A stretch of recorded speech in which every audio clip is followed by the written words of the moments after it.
Bonjour à tous, nouvelle petite vidéo d'autonomie. Donc cette fois je vais parler d'autoconsommation. Alors qu'est-ce que c'est l'autoconsommation? Moi j'en parle brièvement dans la vidéo précédente, mais je vais détailler dans cette vidéo là. L'autoconsommation c'est une installation photovoltaïque qui permet de couvrir généralement le bruit de fond. Donc le bruit de fond, qu'est-ce que c'est? J'en parle brièvement ici. Voilà, donc on a plusieurs appareils à la maison, la box internet, VMC, réfrigérateur, congélateur, ou la veille des appareils. On peut avoir une pompe à chaleur qui tourne en permanence, par exemple, si, en fonction des cas, il peut y avoir un circulateur de chaudière ou autre. Tout ça, ça consomme du courant en permanence.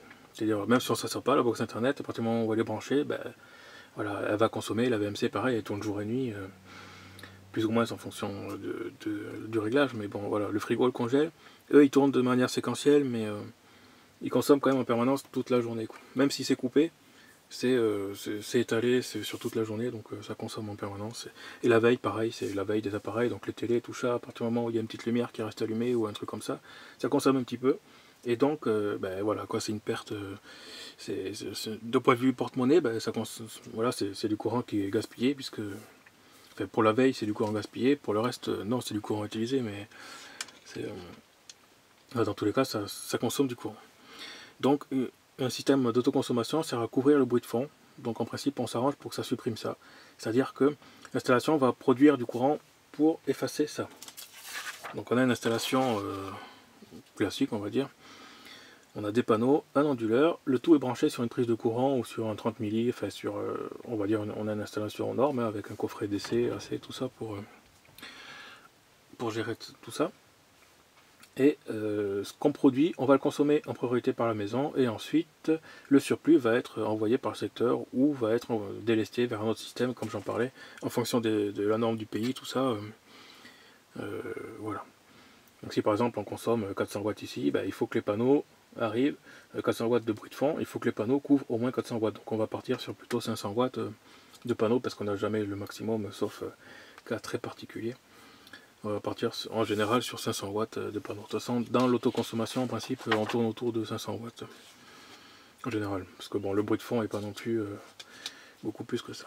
Alors, il ne faut pas mettre trop, sinon, en fait, on va avoir du surplus. Et après, il faut pouvoir gérer le surplus. Donc, soit avec un onduleur hybride, des batteries, tout ça, mais ça coûte beaucoup plus cher, parce que les batteries, ça coûte une blinde. Soit un système de délestage vers un cumulus pour gérer en fait ce surplus, pour ne pas le renvoyer vers le secteur, ou on le donne gratuitement au secteur, donc au fournisseur d'électricité, à condition d'avoir signé un contrat avec eux et de payer en fait une taxe, pour avoir le droit de renvoyer du courant vers les lignes électriques, il faut payer, voilà, il faut payer. Même si on donne l'électricité gratuitement, il faut quand même payer. Voilà. Donc le principe de l'autoconsommation, c'est ça, c'est qu'on a un panneau qui, à travers un onduleur, génère du courant qui est envoyé dans la maison. Et voilà, donc le courant étant une grosse feignasse, en fait, il est consommé au point le plus proche, donc l'impédance la plus faible. En principe, donc c'est donc la maison qui en profite en premier, et le reste est parti au secteur. Et si le panneau ne produit pas assez, c'est acheté par l'installation classique, hein, c'est tiré dans le secteur.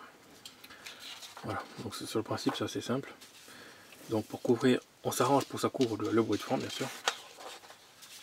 Alors comment ça se passe le surplus? Le surplus, c'est en fait l'électricité. Si on produit par exemple 1000 watts et qu'on en consomme que 500, il y a 500 watts qui vont repartir dans le secteur. Mais le secteur, en fait, c'est vague. Concrètement, on peut imaginer un transformateur EDF ou ERDF ou Enedis, peu importe le nom, de toute façon, c'est la même chose. À l'entrée, on imagine qu'on a un gros transfo et puis qu'on a plusieurs maisons qui sont desservies. Et donc le surplus, en fait, il va aller au chemin le plus court, au consommateur le plus court. Donc là, par exemple, on imagine qu'il y a qu'il y a une grande ligne avec une impédance assez élevée, et donc l'impédance la plus faible ici. Donc le courant qu'on produit en plus, les 500 watts qu'on produit en plus, vont partir chez le voisin. Et c'est lui qui va en fait consommer le courant que nous on produit. Voilà. Et bien sûr, le reste sera fourni par le secteur, ce qui est en... Voilà. Si le voisin consomme 500 watts, il prendra... Donc nous on consomme 500, il consomme 500, on produit 1000. Donc on a 500 qui vient chez nous, 500 qui part chez le voisin. Voilà. Si par contre il consomme 1000, ben on donne quand même les 500 et il y a les autres 500 qui sont fournis par le secteur, une installation classique de toute façon.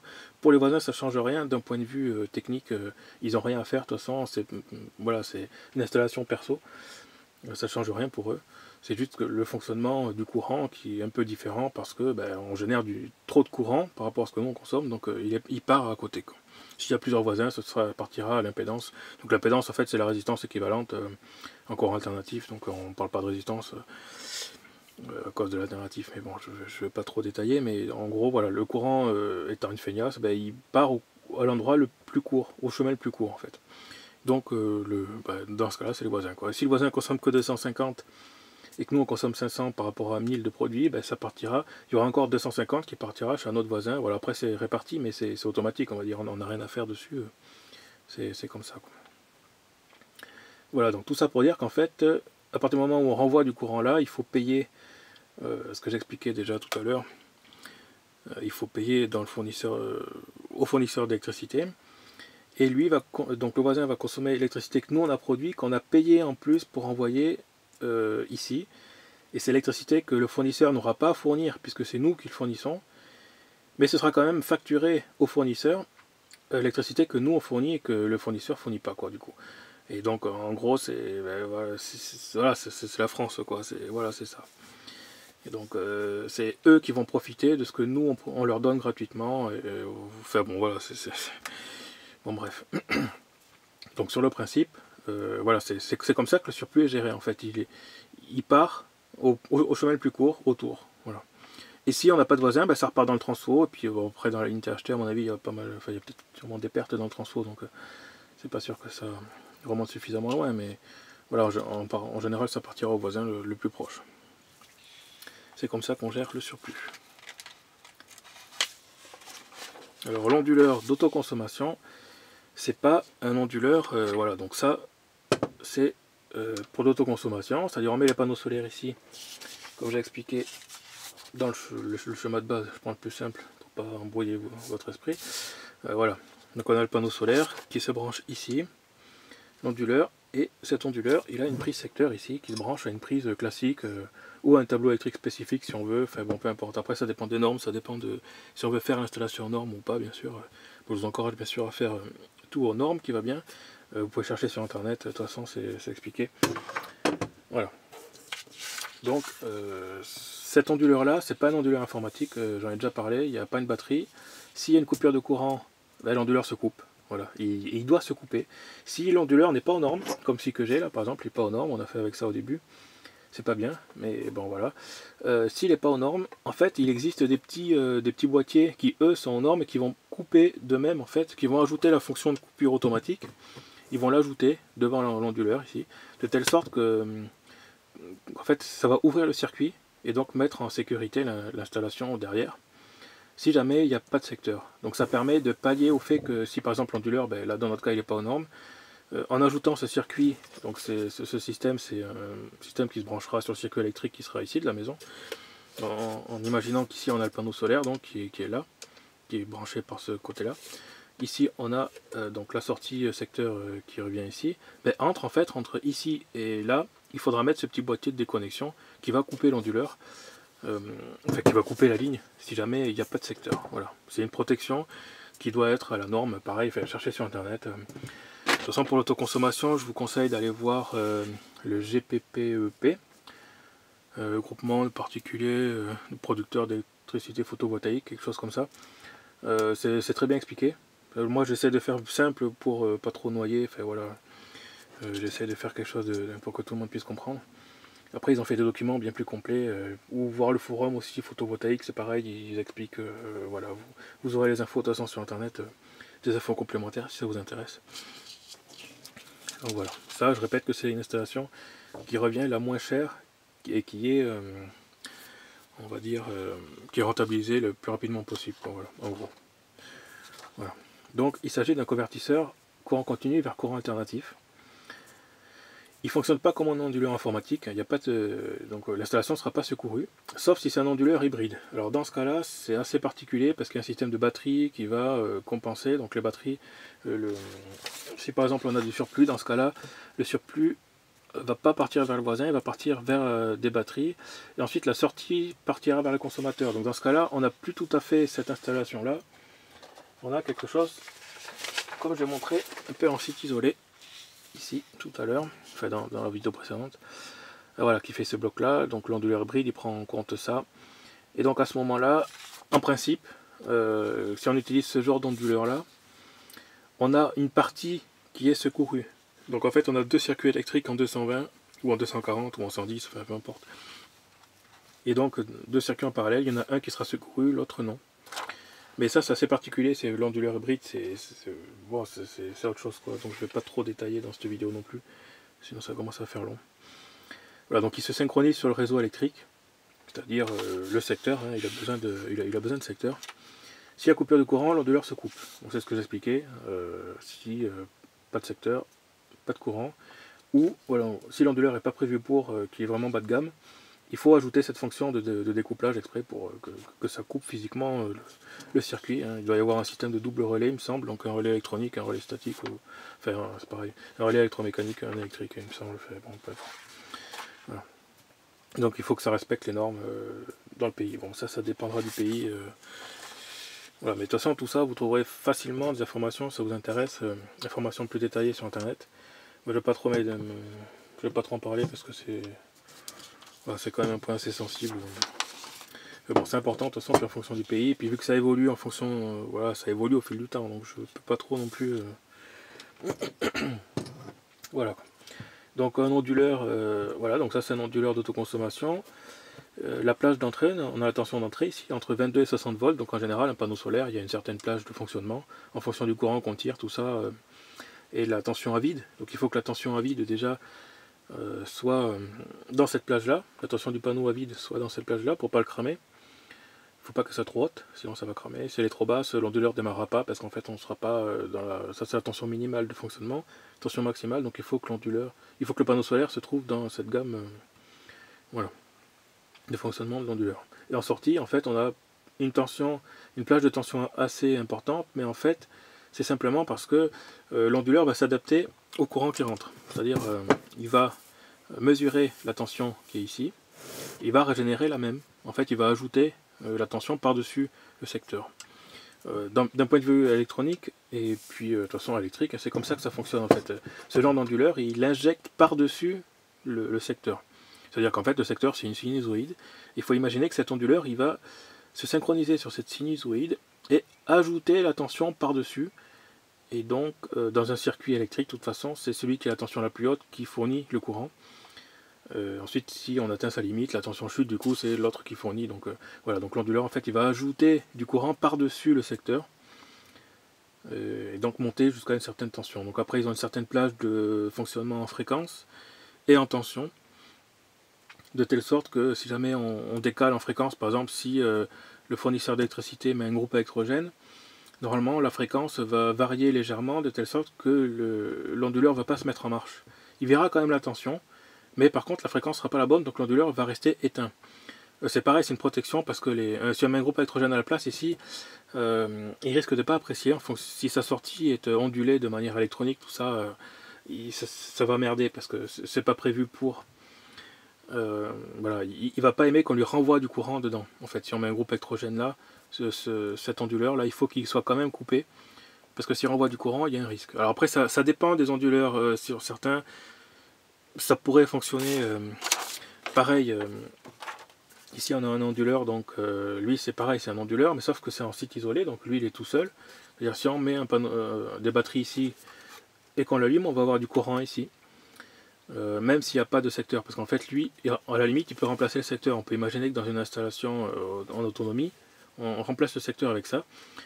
Et c'est pareil, si on branche celui-là sur celui-là, qu'on se sert en fait de celui-là pour générer la porteuse de 50 Hz du secteur ici, là, celui-là va balancer le courant dedans et il va cramer. En fait. J'ai déjà fait l'essai, j'en ai perdu un comme ça. Voilà, parce qu'il va monter en fait en tension, il va monter, et lui il va pas apprécier, parce que lui est prévu pour être tout seul. Alors que lui est prévu pour mettre on peut en mettre toute une chaîne en parallèle. Toutes les sorties là, des onduleurs, on peut imaginer, bon là on a un groupe. Enfin, là, sur le dessin, pour faire simple, j'ai fait qu'un seul panneau, un seul onduleur. Mais on peut avoir en fait plusieurs panneaux sur un onduleur, sur un seul gros onduleur, donc on appelle ça un onduleur central. où lui en fait va regrouper donc plusieurs strings de panneaux. Les strings c'est quand on a plusieurs panneaux en série, ensuite le tout en parallèle. Voilà. Donc ça c'est sur un onduleur central, où on a un système de micro-onduleur. Donc ça c'est plus du micro-onduleur, on le voit là, micro-inverteur.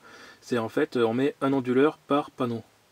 Donc là on a un groupe, en général on met l'onduleur planqué derrière le panneau, et tout ça sur une ligne en parallèle qui injecte directement sur la ligne, sur le courant, à condition d'avoir quand même un coffret alternatif. Il faut protéger ça par un 30 mA, enfin en tout cas en France, et puis voilà quoi, et qu'il soit conforme à la norme. Sinon ajouter un circuit de découplage exprès qui va couper, voilà, si jamais il y a un problème.